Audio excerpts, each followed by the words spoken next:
মেয়েরা বিয়ের পরেও স্বামীর সান্নিধ্য পছন্দ করে, স্বামীর সাথে ঘুরতে যেতে চায় এবং স্বামীর সাথেই পুরো সময়টাই কাটাতে চায়। মেয়েদের কাছে স্বামী কখনোই পুরনো হয় না, বাড়িতে স্বামীদের কখনো পরিপাটি হয়ে থাকার প্রয়োজন হয় না। আর এসব নিয়ে মেয়েদের তেমন কোনো মাথা ব্যথাও নেই, কারণ বাড়িতে যদি স্বামী একটা পুরাতন লুঙ্গিও পরে থাকে, মেয়েদের কাছে সবসময় স্বামীকে দেখতে সুন্দরই লাগে। মেয়েরা শুধু চায় হাত থেকে ফোনটা সরিয়ে স্বামী যেন তাকে সময় দেয়, বউয়ের কথা একটু মনোযোগ দিয়ে শুনবে এবং সে নিজেও সুন্দর সুন্দর কিছু কথা বউয়ের সাথে শেয়ার করবে। বাড়িতে হাজারটা কাজ থাকলেও স্ত্রী কিন্তু স্বামীর সাথে গল্প করতে কখনোই ক্লান্ত হয় না, বরঞ্চ সারাদিন পর যখন হাজবেন্ড আসে তাকে মনের জমানো সব কথা বলার জন্য হাঁসফাঁস করতে থাকে।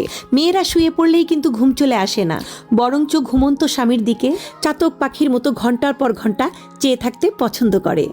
আর এই পুরো বিষয়টাতে টাকা পয়সারও কোনো হাত নেই, সৌন্দর্যেরও কোনো হাত নেই। পুরো বিষয়টা হচ্ছে ভালোবাসার। স্বামী সুন্দর কিংবা অসুন্দর, টাকাওয়ালা কিংবা গরিব, নতুন বা পুরাতন, এসব সত্যিই ম্যাটার করে না। তারা শুধু ভালোবাসার মানুষটাকেই ভালোবাসে।